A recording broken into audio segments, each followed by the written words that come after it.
Welcome back, gang, to another Rust tutorial. Today, we are covering the brand new digital clock. This item is a tier 2 item that can be crafted for 100 metal frags and uses a time-based trigger for your electrical needs. This video will be a brief guide of how the digital clock functions. But before we get started, don't forget to subscribe to my channel for weekly guides and Rust-based uploads. As mentioned, the digital clock is a tier 2 based item when found in the world. It only takes 75 scrap to research. Found in the tech tree, this item costs 415 scrap to acquire. The digital clock requires 1 power to operate and can hold up to 5 alarms for all your base needs. After some time playing with this item, I've found a few ways to best operate it. Today we will be using the electrical branch, a light, a timer, and of course, the digital clock. First, you will want to connect an electrical branch to a power source. Leave the branch out set to its default settings, as this output will only be used to power the digital clock. Connect the branch out into the power in of the digital clock. From here, connect the power out of the clock into the toggle on port of the timer. Next, you will connect the power out of your branch into the power in of your timer. This will allow power pass-through continuously through your timer. Finally, connect your power out on the timer into the power in of the light.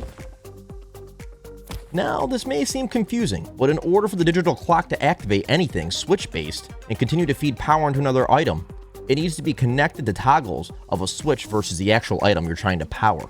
This is due to the pass-through from the clock only lasting 1 minute in game time once the alarm goes off. After that, it will disconnect the pass-through and your item will no longer receive power. For example, if we were to directly connect the digital clock to the light, the trigger alarm would only turn on the light for 1 minute in Rust time.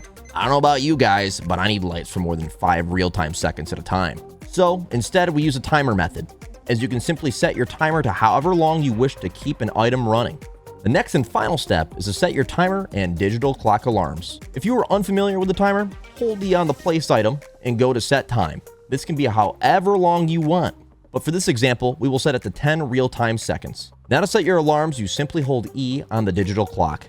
Click the plus sign and enter the time. Once your time is set, be sure to check mark the square to the right of your time setting. Otherwise, the alarm will not activate when it reaches the desired time.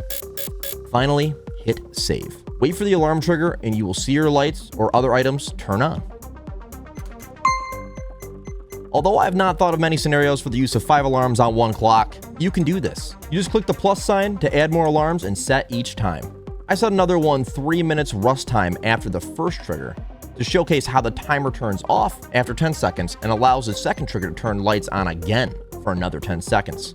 At this time, the digital clock only has 1 output, but I hope eventually it will allow up to 5. So you don't have to use multiple digital clocks to run other functions on different items in your base. But for now, this is an incredible feature in my opinion, and I can't wait to discover bigger and better ways to utilize this item. I hope this video was helpful. I'm excited to hear your thoughts or ideas in the comments. Expect future videos using this digital clock and other more conventional ways.